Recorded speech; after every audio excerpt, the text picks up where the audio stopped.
அந்த விரட்டில திரும்ப அடுக்கி பத்த வைக்க அப்புறம் வச்சு ஏன் அவ்வளோ தூரத்தில் போய் உட்காந்துருக்கீங்க? பொங்கல் வைக்கும்போது புகையே வரும், கண்ணீர் இல்லை, அதை தூரமாக உட்காந்துருக்கேன். ஓ, இது நல்ல கதையாக இருக்குதே. அப்போ பக்கத்தில் இருக்கிறவங்களுக்கு புகை அடிக்காது கண்ணில். நான் அப்பயே சொன்னேன், கட்டளை எடுத்து வந்து பொங்கல் வைக்கலாம் சொல்லிட்டு. நீங்கள் தானே விரட்டில் தான் பொங்கல் வைக்கணும், அதுதான் நம்மளோட பாரம்பரியம் பண்பாடு அப்படி சொல்லிட்டு வேட்டி எடுத்து வந்து வச்சிருக்கீங்க. அப்புறம் கேட்டால் புகை வந்து சொல்லி ஒரு தூரத்தில் வந்து உட்காந்துக்கிங்க. போ ரொம்ப பேசாதே, விரட்டி எடுத்து அடுக்கு போய். இவங்களுக்கு ஒரு சட்டம், நம்மளுக்கு ஒரு சட்டமாக இருக்குது. அத்தை விரட்டி அப்படியே மூசு மூசா வச்சிருவா இல்லை உடச்சி வைக்கணுமா? ரெண்டு ரெண்டாக புட்டு அழகாக அடுக்கடி சுற்றி. உங்கண்ணா பொங்கல் வைக்க தெரியுமா தெரியாதா? தெரியும் தெரியும், கொஞ்சம் மறந்துச்சு. மறக்கும் உடம்புல பயம் இருந்ததுன்னா மறக்கும். பத்திக்கிச்சு என்னடியே, நல்லா பத்திக்கிச்சா? ஆமாத்த நல்லா எரியுது. வேட்டில் நல்லா வெயில் காயும் போது நல்லா காய வச்சு எடுத்து வச்சிருந்தேன் பத்திரமா, பொங்கல் வைக்க வேணும்னு சொல்லிட்டு. அதான் நல்லா எரியுது. அரிசி கழுவி எடுத்து சொல்லிட்டு ஒன்று போச்சு, ஆளே காணோம். சரி நம்ம போய் கொஞ்சம் வேப்பில ஓட்டு வந்து வைக்கலாம். அரிசி கழுவிட்டு அதுக்கு மஞ்சள் குங்குமம் வச்சு எடுத்துன்னு வரதுக்கு இவ்வளோ நேரம். இந்த வெரைட்டி வேறு நல்லா காஞ்சி போய் புஸ்ஸுன்னு எரிஞ்சு போயிட முடியாது. பொங்கல் எப்படி வைக்கிறது? வந்துட்டேன்டி புலம்பாதடி. இங்கே தான் நிற்கிறியா? என்ன பண்ணி குண்டா கூட எட்டி பார்த்துக்கேன். ஏதாவது தூசி எதுனா இருக்குதான்னு பார்க்குறேன். இல்லை கொடுப்பே. ஓம் சக்தி பராசக்தி, பொங்கல் நல்லா பொங்கணும். ஏன்டி வெரைட்டி எடுத்து வந்திருக்கியா? நான் கூட கட்டாதான் எடுத்து வந்துருக்கேன்னு பார்த்துட்டியே. என் மாமியார் இருக்கு பாரு, அது பண்ணுற வேலை தான். வெரைட்டி ஏற்கனவே தட்டி வெயில காய்ச்சி பத்திரமா எடுத்து வச்சிருக்குது. பொங்கல் வைக்கணும்னு, அதனால பொங்கல் வந்து வெரைட்டியில் தான் வைக்கணும்னு எடுத்து வந்துச்சு. நல்ல வேலை பண்ணடி. நம்ம அம்மாலாம் கூட வெரைட்டியில் தான் பொங்கல் வைப்பாங்களே. ஆமாம். ஏக்கா இந்த பசங்களை எங்கேக்கா போச்சிங்க? ஒன்று கூட ஆளக்கானா? அவங்க எல்லாரும் உட்காந்து எலுமிச்சு மலை கோத்துன்னு இருக்காங்கடி. பசங்களை ஒரு கண்ணு பார்த்தனே இருக்கா. என் வீட்டுக்கு பற்றி ரெண்டா கண்ணில் மண்ணை தூவி அந்த குளத்தாண்ட போயிடுங்க. அதுங்களை கொஞ்சம் பார்த்துக்கோ. மகா கிட்ட சொல்லிட்டு தான் வந்திருக்கேன். என்னையே சக்கரை பொங்கல் தானே வைக்க போறேன்? ஆமாக்கா சக்கரை பொங்கல் தான்க்கா. என்னையே பச்சரிசியும் பைத்த பருப்பும் நல்லா வெந்ததுக்கு அப்புறமா தண்ணியில் கொஞ்சம் நல்லா சுண்டதுக்கு அப்புறமா வெள்ளம் போடு. அப்போதான் சக்கரை பொங்கல் நல்லா டேஸ்ட்டாக இருக்கும். சரிக்கா. அப்படியே தண்ணியாக இருக்கும்போது போட்டுன்னு வச்சுக்க, கொஞ்சம் ஒரு மாதிரி இருக்கும், ஸ்வீட் கம்மியான மாதிரி இருக்கும். தண்ணி நல்லா சுண்டின பிறகு நீ வெள்ளம் போட்டு நல்லா கலக்கி கொதிக்க வச்சுன்னு வச்சுக்கேன். இந்த கோயிலில் எல்லாம் தருவாங்க ஒரு பிரசாதம் சக்கரை பொங்கல், அந்த மாதிரி சூப்பராக இருக்கும். ஏலக்காய் மேலே போட்டுட்டு முந்தைய திராட்செல்லாம் வந்து நெய்யில் போட்டு வதக்கிட்டு அதில் கொட்டணும்னு வச்சுக்கேன். வேற லெவல் கோயில் பிரசாதம் மாதிரி இருக்கும். அப்படியே சொல்கிற இதெல்லாம் நீ எப்போ கற்றுக்கின? நம்ம எப்பவுமே அப்படி தண்ணியாக இருக்கும் போது வெள்ளம் போடுவோம். ஆமாம் நானே கற்றுக்கினேன். தண்ணி நல்லா சுண்டின பிறகு வெள்ளம் போட்டால் சூப்பர் டேஸ்ட்டில் இருக்குது. பொங்கல் என்னமோ சாமிக்கு வைக்க வந்த மாதிரி தெரியல, நீ சாப்பிட்றதுக்கு வந்த மாதிரி எனக்கு தெரியுது. ஆமாம் நீ சாமிக்கு வச்சுட்டு நம்ம தாண்டி சாப்பிட போகிறோம். ரெடியாக இருக்க போல இருக்க ஒருத்தி. ஏக்கா அடுப்பு பற்ற வச்சோன்னே எங்கள் மாமியாரை பார்த்தியா ஏதோ ஓடிய போச்சு. அவங்க ஏதோ வேப்பில வச்சு சொல்லிட்டு போனாங்கடி. அது அதுக்கு போச்சு நம்ம தெரியல. புகை வந்து மூஞ்சி அடிச்ச போது நம்ம வந்து ஓடி போயிருக்காங்க. வயசானவங்கள விடு. ஆனால் பாரு வெரைட்டியில் நல்லா காஞ்சிருக்குது. அதனால ஒரு பொட்டு புகை வரல, நல்லா தகன்னு எரியுது. ஆமாம் ஈரமாக இருந்தால் தான் நிறைய புகை வரும். பசங்களை கொஞ்சம் பாருக்கா, நம்ம இங்கே பொங்கல் வச்சிருக்க கேப்பில் எதனா பண்ணிட்டு போதுங்க. பார்க்குறேன். மகா பசங்களாம் அங்கே தான் இருக்காங்க. அந்த பையில எடுத்து நீங்கள் வாங்க, இங்கே வந்து உட்காருங்க. கண்ணு எதுக்கே உட்கார சொல்லு. இதுக்காக தூரமாக உட்காந்துக்குங்க. வாங்க அந்த பையில எல்லாத்தையும் எடுத்து நீங்கள் வாங்க. நான் வரவா பேக் எடுத்துட்டு வரத்துக்கு? அதுங்களா தூக்கின்னு வரும். நீ வா. ஏண்டி வெள்ளம் எங்கடி வச்சிருக்க? இந்த வெள்ளை முட்டை ஒன்று இருக்கா, அதை தாக்க வச்சேன். அதே சேர்த்து தான் தூக்கி உட்காந்துக்குங்க. எடுத்துன சொல்லு. வெள்ளத்தை கொஞ்சம் இடிச்சு கொடுக்க. இரு நானே வரேன். சொல்லு. மாமா எனக்கு கொஞ்சோண்டு வெள்ளை மட்டும் கொடுங்கம்மா. என்ன கேட்டா? கொஞ்சோண்டு வெள்ளை மட்டும் கொடுங்க. சாமிக்கு பொங்கல் வைக்கிறதுக்கு தான் வெள்ளம் வாங்கி வந்திருக்கோம், புரியுதா? எச்சப்படக்கூடாது. அதெல்லாம் வெள்ளம் வீட்டுக்கு போய் தரேன். மாமா ப்ளீஸ்மா கொஞ்சோண்டு தாங்கம்மா. மா எனக்கும் வெள்ளம் வேணுமா? பின்னாடியே வந்து கேட்பேன். ஏய் வெள்ளம் சாப்பிடக்கூடாது, சாமிக்குது. நீ மட்டும் கேட்குற? நான் கேட்பேன். ஆம்பளை பையன் சாப்பிடலாம், பொம்பளை பசங்க சாப்பிடக்கூடாது சாமி கும்பிடாம. அதுவும் சாமிக்கு பிரசாதம் செய்யறதுக்காக பொங்கல் செய்யறதுக்காக வெள்ளம் வாங்கி வந்து வச்சுக்காங்க. அதெல்லாம் நீ சாப்பிடக்கூடாது. ஏற்கனவே பல்லெல்லாம் கற்கா பல் மாதிரி இருக்கு. இப்போ சாமி வந்து கண்ணு குத்திடும். மா அவனுக்கும் தராதிங்கம்மா வெள்ளலாம். இப்போ நான் யாருக்கு தரேன்னு சொன்னேன்? யாருக்குமே வெள்ளலாம் கிடையாது. போய் கும்பிட்டு போய் உட்காருங்க ஒரு ஓரமா. மாமா ப்ளீஸ்மா எனக்கு மட்டும் கொஞ்சோண்டு கொடுங்கம்மா. இப்போ இந்த மாதிரி டென்ஷன் பண்ணியிருந்தீங்கன்னா அடிதான் அவங்க இங்கே போய் உட்காருங்க. போய் எல்லாம் முன்னால வரதுடி. நைஸா நான் கேட்டு வாங்கி வந்திருப்பல, அவனுக்கு கொஞ்சம் கொடுத்துருப்பல. அவனை யாருக்கு இங்கே வர சொன்னதே? ஆமா அப்படியே தருவ பாரு. நீ அப்படியே வாயில போட்டுப்ப, கொஞ்சம் கூட தரவே மாட்டா. தருவாராம் எருமை. போடா பண்ணி. படிக்கிற பசங்க தான் பேர் எருமை பண்ணி. இதெல்லாம் எங்க இருந்தா கத்துனதுன்னு தெரியல பேசுறதுக்கு. எங்க நிம்மதியா பொங்கல் வைக்கிறதுக்கு விட்றீங்களா ரெண்டு பேரும்? பெரியம்மா கூப்பிடு. எங்க உங்க அப்பா எங்க? அப்பா எங்க போனாரு? உங்களை என்கிட்ட விட்டுட்டே. அப்பா வந்து ஆட்டோ அங்கிளை பார்க்கறதுக்கு போயிட்டாங்க. அந்த அங்கிள் சாப்பிட சொல்லிட்டு சும்மா சொன்னாங்களாம். அதனால பெரியம்மா வந்து அவங்களுக்கு இட்லி கொடுத்து அனுப்பிச்சிருக்காங்க அப்பா கிட்ட. அப்பா அவங்களுக்கு சாப்பிட்டு கொடுத்து போயிருக்காரு. நான் அப்பயே சந்தேகப்பட்டேன், அந்த பையனை பார்த்தா சாப்பிட்டு வந்த மாதிரி தெரியல. சரி ரெண்டு பேரும் போய் எப்படி உட்காருங்க. பொங்கல் நல்லா கோச்சி பொங்கல் வருது. பொங்கலோ சொல்லுங்க. பொங்கல். ராதிகா பொங்கல் ரெடி ஆயிடுச்சா? பூசாரி வந்துட்டாரு. ஆயிடுச்சுங்க. பொங்கல் வந்துடுச்சு. வெள்ளம் போட்டு இறக்கிட வேண்டியதான். பொறுமையாவே செய்யுமா, ஒன்றும் அவசரம் இல்லை. அம்மனுக்கு சாத்தத்துக்கு கொண்டு வந்த புடவை மாலை அதெல்லாம் கொடுத்தீங்கன்னா நான் போட்டு வச்சிருப்பேன். அந்த கொடுக்குறேங்க. ராதிகா அதெல்லாம் எங்கே வச்சிருக்க? புடவை மாலைங்க உங்க அம்மா தான் வச்சிருந்தாங்க பாருங்க, அவங்க கிட்ட கேளுங்க. எங்க அம்மாவா? எங்கடி ஆலய காரணம் அவங்கள? சரி பொறுமையா எடுத்துட்டு வாங்க. எங்க பூசாரி எங்க போறாரு? அவர் எங்கன்னா வேலையை போவாரு. எங்க அம்மா முதல்ல எங்க போனாங்க? ஆப்பிள் ஒரு நேரம் போனாங்க. பாருங்க எங்க இருக்காங்கன்னு. நான் எடுத்து வச்சு வச்சுருக்கேன். வாய் கொஞ்சம் ரொம்ப ஜாஸ்தியாகி போச்சு. எல்லாரும் வந்துட்டாங்களாமா? வந்துட்டாங்க. ஏன் அண்டி பார்த்து கொடுக்கலாம். எப்பா எலுமிச்சை மாலை போட்டுட்டீங்களா? போட்டிருக்கேம்மா. பாருங்க எலுமிச்சை மாலை போட்டிருக்கேன். நீங்க கொடுத்த பூ மாலை போட்டிருக்கேன். அப்புறம் ஜடை கொடுத்தீங்களா சாமிக்கு பூ ஜடை, அதுக்குள்ள வச்சிருக்கேன் பாருங்க. அத்தை எல்லாமே நம்ம கொண்டு வந்ததுதான்.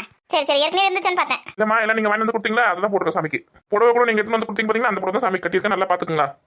சரிப்பா சரிப்பா. ஓம் சக்தியே அன்னை பராசக்தியே உலக அல்பவலி அம்மா தாயே நீந்தம்மா இந்த குடும்பத்துக்கு பக்கத்துணையா இருந்து குடும்பத்தை மேல்மேலும் உயர்த்தி கொண்டு வரணும் தாயே. உன்னை தேடி வந்து உனக்கு சக்கரை பொங்கல் வச்சு உன்னை வழிபட வந்திருக்காங்க அம்மா. ஆசீர்வாதம் செய் தாயே. பூவால் அர்ச்சனை குங்குமத்தால் அர்ச்சனை மஞ்சளால் அர்ச்சனை செய்து உன்னை வழிபடும் தாயே.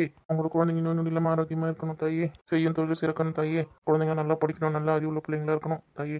தனம் தரும் கல்வி தரும் ஒரு நாளும் தளர்வு மனம் தரும் தெய்வ வடிவம் தரும் நல்ல நல்லம் தரும் அபிராமி கடைக்கண்களே. ஓம் சக்தி ஓம் சக்தி.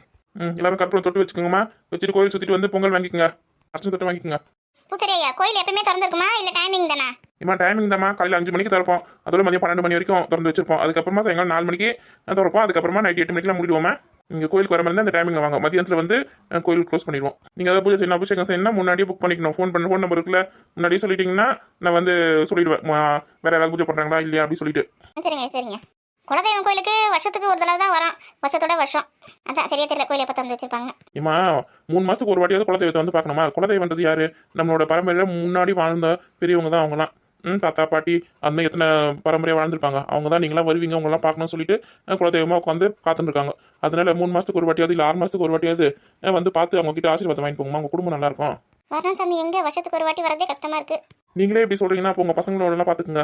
உங்கள் பசங்களாம் அதுக்கப்புறமா கோயிலே மறந்துடுவாங்க. நீங்கள் தான் அவங்களுக்குலாம் பழக்கப்படுத்தணும். 3 மாதத்துக்கு ஒரு வாட்டியாவது கூட்டின்னு வந்து இவங்க தான் நம்ம குலதெய்வம். இதுக்கு முன்னாடி நம்மளோட பரம்பரை ஆளுங்க இங்கே தான் வாழ்ந்தாங்க. தாத்தா பாட்டி காதெல்லாம் சொல்லுங்க. அப்புறம் நம்மளுக்குன்னு ஒரு அடையாளம் எல்லாமே போயிடும். நம்ம வரலாறு நம்ம தான் காப்பாற்றணும். நீங்க சொல்றதும் சரிதான். கொஞ்ச நேரம் சாமியை பார்க்கணும் பார்த்தா கோயிலை மூடிட்டு போயிட்டாங்க. அதான் சொன்னார் 12 மணிக்கெல்லாம் கோயில் மூடிடுவோன்னே. மணி 12 போச்சு அதை மூடிட்டு கிளம்பிட்டாரு. சரி எல்லாரும் உட்காருங்க சக்கரை பொங்கல் சாப்பிடலாம். சாப்பிடுங்க இதோ வரேன். எங்கடி போறாங்க? தெலுங்குல இதை வரேன்னு சொல்லிட்டு போனாரு எங்க போறாரோ. சரி எல்லாரும் உட்காருங்க அப்படியே. எனக்கு கொடுங்க முதல்ல. முதல்ல எனக்கு தான் கொடுக்கணும். தரேன் 2 பேருக்குமே தரேன். சக்கரை பொங்கல் நல்லா இருக்கா? சூப்பரா இருக்குமா. பாருப்பா சதீஷே நல்லா இருக்கு சொல்லியிருக்கானா பாரு எவ்வளவு சூப்பர் செஞ்சுருக்கேன் நானு. எனக்கு கொஞ்சம் கூட சாப்பிட்டு பார்த்து சொல்றேன். சாப்பிட்டு பார்த்து சொல்லுங்க எப்படி இருக்குன்னு.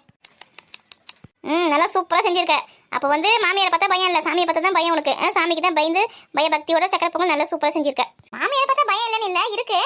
ஆனா சாமி வந்து நம்ம வந்து ஒழுங்கா செய்யலன்னா கண்ணு குத்திரல அந்த பயத்துல நல்லா சூப்பரா செஞ்சிருக்கேன். அப்படியே சாமி கண்ணு குத்திருமா? ஆமா நம்ம ஏதாவது தப்பு செஞ்சோன்னா போய் பேசினா என்ன ஒழுங்கா படிக்கலன்னா சாமி வந்து கண்ணு குத்திரும். அப்படியாம்மா? ஆமா நீ என்ன புக்கெட்ட படிக்க மாட்டேல சாமி கிட்ட சொல்லியிருக்கேன் ஒழுங்கா படிக்க மாட்டேங்க அவனை கொஞ்சம் என்ன கவனிங்கன்னு. ஏமா சாமி கிட்ட போட்டு கொடுக்குறீங்க அப்புறம் சாமி வந்து கண்ணு குத்திச்சா என்ன பண்ணுவேன்? அப்ப அவ்வளவு பயம் இருக்கிறால புக் எடுத்து ஒழுங்கா படிக்கணும். இனிமே ஒழுங்கா படிக்கிறமா சாமி கிட்ட சொல்லிடுமா கண்ணு குத்த வேணான்னு. வீட்டுக்கு போய் பாப்பா நீ ஒழுங்கா படிக்கிறியா இல்லையா அப்புறமா தான் சாமி கிட்ட சொல்லுவேன். இன்னில இருந்து எப்படி படிக்கிறேன்னு மட்டும் பாருங்க. நான் எப்பயுமே நல்லா தானமா படிப்பேன். இப்ப சாமி என்ன கண்ணு குத்துறது இல்ல. நல்லா கண்ணு குத்தாது. ஏன்டி குழந்தைங்களை பயமுத்துற? நமக்கு பயப்படுனாலும் சாமிக்கு அது பயப்படுங்க. அதை வச்சு சந்தோஷப்பட்டுக்கோ. சாப்பிடுங்க. ஏன் சித்தி எனக்குலாம் சக்கரை பொங்கல் தருவீங்களா தர மாட்டீங்களா? தரண்டி உனக்கு இல்லாமையா இரு குறை சொல்லுங்க தான் முதல் கொடுத்தே எப்படி இருக்குன்னு கேட்கணும்னு சொல்லிட்டு தான் முதல் கொடுத்துருக்கேன் 3 பேருக்கும். இவங்க தானே என் சமையல் எப்பயுமே கிண்டல் பண்ணியிருக்காங்க குறை சொல்லிருக்காங்க சாப்பிட்டு இப்போ எப்படி சொல்றாங்க நல்லா இருக்கு அதுக்கு தான் உங்களுக்கு கொடுத்து உட்கார வச்சிருக்கேன். இந்த பக்கம் நாங்க 2 பேர் இருக்கோம். சித்தியை மறந்துடாதீங்க. இருடி தரேன். சஞ்சு எனக்கு கொஞ்சம் பொங்கல் கொடு சஞ்சு. உங்க மம்மி இப்போ எனக்கு தர மாட்டாங்க பாருக்கு பொங்கல் கதை பேசுறதுல குறியா இருக்காங்க. எடுத்துக்கக்கா சூப்பரா இருக்கு சாப்பிடுங்க. ஏக்கா சக்கரை பொங்கல் எல்லாருக்கும் வச்சு கொடுத்து காலி பண்ணிடணும்க்கா. ஏன்டி காலி பண்ணணும் சொல்ற? வீட்டுக்கு எதுவுமே அக்கம் பக்கத்துக்கு கொஞ்சம் கூட அப்படியே சொல்ற. வீட்டுக்கு எதுவுமே அக்கம் பக்கத்துல இருக்கவங்களுக்கு கொடுக்கலாமா? கொடுக்கலாம் சாமி பிரசாதம் தானே கொடுக்கலாம் வாங்கிப்பாங்க. பெரிய பொண்ணு இருக்கா கீதா இருக்கா ராணி இருக்கா மீனா இருக்கா பரிமளா இருக்கு. கீதா ராணி பெரிய பொண்ணு சொன்னியா ஓகே. இந்த பரிமளா பரிமளா கூட சரி ஊருக்கு என்ன பாட்டுனா சேர்த்து வச்சிருக்கு அதுக்கு தரேன். மீனாலாம் அந்த கணக்கில் இருக்கு வாயா இருக்கு கொஞ்சம் நெஞ்சம் வாய் கிடையாது. அதுக்கெல்லாம் கொடுக்கதே முதல் தப்பு. என்னை அம்மா பிரசாதம் தந்தி குடுடி. சரி எல்லாருக்கும் கொஞ்சம் கொஞ்சம் கொடுத்து காலி பண்ணிடலாம் வேஸ்ட் பண்ணக்கூடாது. என்ன மகா சக்கரை பக்கம் போதுமா இன்னும் கொஞ்சம் வைக்கவா? போதும் சித்தி போதும். இக்கா உனக்கு கையிலேயே கொடுக்குவேன். இந்த இலை தான் அவளை கட் பண்ணி வச்சிருக்கேன் இலையில வச்சு கொடுடி. இலை இருக்கா பார்க்கவே இல்லை நான். எத்தனை பேருக்கு இருக்காங்கன்னா கணக்கு பண்ணி தான் கட் பண்ணி எடுத்துட்டு வந்தேன். அதிகம் அந்த ஆட்டோக்கார தம்பி கூட கொஞ்சம் கூட ஆட்டோ ஒன்று போனோன்னே கொடுக்குறேன். நம்ம வந்துட்டோம் ஆட்டோக்கார தம்பியே அவர் கொஞ்சம் கொடு. ஆமா சக்கரை பொங்கல் சாப்பிட்டு வயிறு ரொம்பிடும் போடுறது. இந்த ஒரு புளி சாதம் உருளைக்கிழங்குலாம் எடுத்துட்டு வந்திருக்குமே அதெல்லாம் எப்போ சாப்பிட்றேன்? தம் சக்கரை பொங்கல் சாப்பிட்டு நமக்கு வயிறு ரொம்பிட்டு தான் கொஞ்ச நேரம் அப்படி கோயிலை சுற்றி வந்து கொஞ்சம் ரெஸ்ட் எடுத்துட்டு சாப்பிட வேண்டியதான். அப்போ புளி சாதத்தை உருளைக்கிழங்கு சாப்பிடாம இங்கேருந்து கடமை போகிறது இல்லை. ஏன்னா சாப்பிட்றது தானே கட்டின்னு வந்திருக்கேன். அவ்வளோ கஷ்டப்பட்டு காலை 4 மணிக்குள்ள இங்கே எதுக்கு சமைச்சு வச்சிருக்கேன் சாப்பிட்றதுக்கு தானே. சாப்பிட்டு போகலாம் பொறுமை ஒன்றும் அவசரம் இல்லை. 4 மணிக்குள்ளே வீட்டுக்கு போனால் போதும். மணி 12 தானே ஆகுது. கொஞ்ச நேரம் இங்கே சுற்றி பார்த்துட்டு விளையாடிட்டு சாப்பிட்டு அப்புறமா போகலாம். ஆமாம் வீட்டுக்கு போய் என்ன பண்ண போகிறோம்? 10 ஊரில் தான் போகிறோம். சரி இங்கே கொஞ்சம் இருந்துட்டு போகலாம். வாங்கி சக்கரை பொங்கல் போதுமா? சாப்பிட்டு வாங்கிக்கலாம் சித்தி. ஏக்கா உனக்கு சாப்பிட்டு வாங்கிக்கிறேன். ஏன்டி அடுத்த வாரம் எங்கள் குழந்தைங்க கோயிலுக்கு வர போகணுண்டியே. போகலாம் ஞாபகம் இருக்குது. இந்த வாரம் எங்கள் வீட்டில் கூழ் ஊற்றணும். நான் வந்துரு. ஆமாம் அப்படியே பஸ் பிடிச்சி நான் வரப்போறேன். பக்கத்து வீட்டில் தான் இருக்கிறேன். ஆமாம் பக்கத்து வீட்டில் தான் இருக்கிறேன். சீக்கிரமாக வந்துடுனே. ராதிகா என்ன சக்கரை பொங்கல் வேணா? அதுலடி இந்த ஊர்ல காய்கறிலாம் வந்து நல்லா ஃப்ரெஷ்ஷாக இருக்கும். எல்லாம் இயற்கை விவசாயம் மூலயமா செஞ்சு வச்சுக்கிற காய்கறி தான் வளர்த்து வச்சிருக்காங்க. புரியுதா? அந்த நம்ம போகும்போது வாங்கி போகலாம். கத்திரிக்காய், முருங்கைக்காய், அவரைக்காய், வாழைக்காய், அந்த மாதிரி நாட்டு காய்கறி மொத்தம் பொடலங்காய், பீர்க்கங்காய் எல்லாமே நாட்டு காய்கறிங்க நம்ம போகிற வழியில் விற்றுன்னு இருப்பாங்க. அங்கே வாங்கி போயிடலாம். நம்ம குழுக்கு செய்யறதுக்கு கருவாடு குழம்பு வைக்கிறது காயெல்லாம் வேணும்ல, எல்லாம் காய் போட்டு குழம்பு வைப்போம். கூட்டில் செய்வோம்ல, அதுக்கெல்லாம் காய்கறிங்க இருந்து வாங்கி போயிடலாம். இப்போ வாங்கி போயிடலாம் போகும்போது. அப்படியே விலை கம்மியாக இருக்குமா?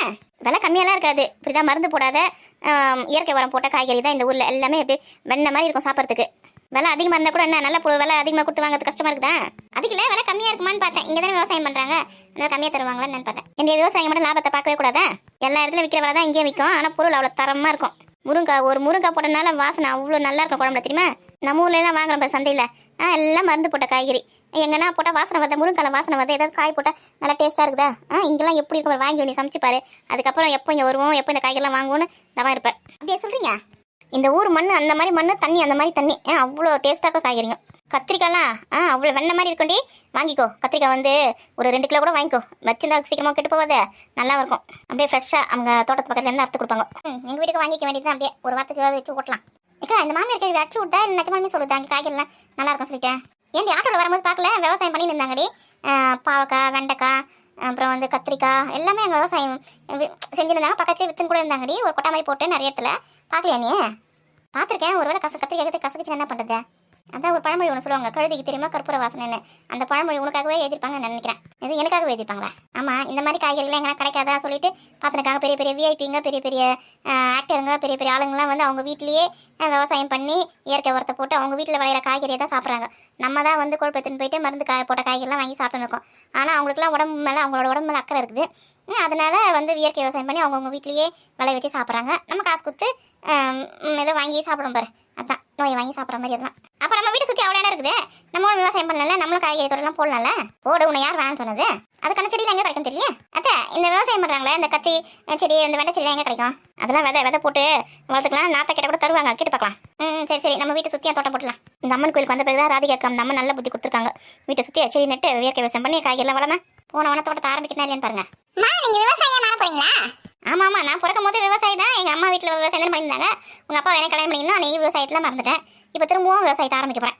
கடவுளினும் முதலாளி, கண்டெடுத்த தொழிலாளி, விவசாயி விவசாயி. விவசாயம் பண்ணுறதா இருந்தால் காலை 4 மணிக்கே எழுந்துக்கணும். ஞாபகம் இருக்கா? சூரியன் உச்சிக்கு வெயிலுக்கு வந்த பிறகு நீ போய் தண்ணி பாய்ச்சுறேன், களை கொடுங்குறேன்னு சொல்லிட்டு போனேன்னு வச்சுக்க மயக்கப்பட்டு வந்துடுவேன். காலை 4 மணிக்கெலாம் இருந்து எல்லா வேலையும் முடிக்கணும். ஆராய்ச்சி எழுந்து பார்த்தேன் பாருப்பா. என்னாலே நம்ம முல்லை என் மருமக பேசுறது. இப்போ வந்து காய்கறி வாங்கிறதுக்கு போகிறோம் பார்த்தீங்களா? அங்கே வந்து புடலங்காய், பீர்க்கங்காய், பாவக்காய், கத்திரிக்காய், வெண்டைக்காய், என்னென்ன கொடியில் போடுறது, கீழே விளையிறது, முருங்கைக்காய் விதை எல்லா விதையும் வாங்கிக்கிறோம். எல்லாம் நாற்றம் வாங்கிக்கிறோம். வீட்டை சுற்றி நடுறோம், விவசாயம் பண்ணுறோம். பண்ணு இனிமேல் மருந்து வச்ச காய்கறிலாம் வாங்கவே கூடாது. அதுங்களுக்குலாம் குட் பை அப்படி சொல்லிடணும்.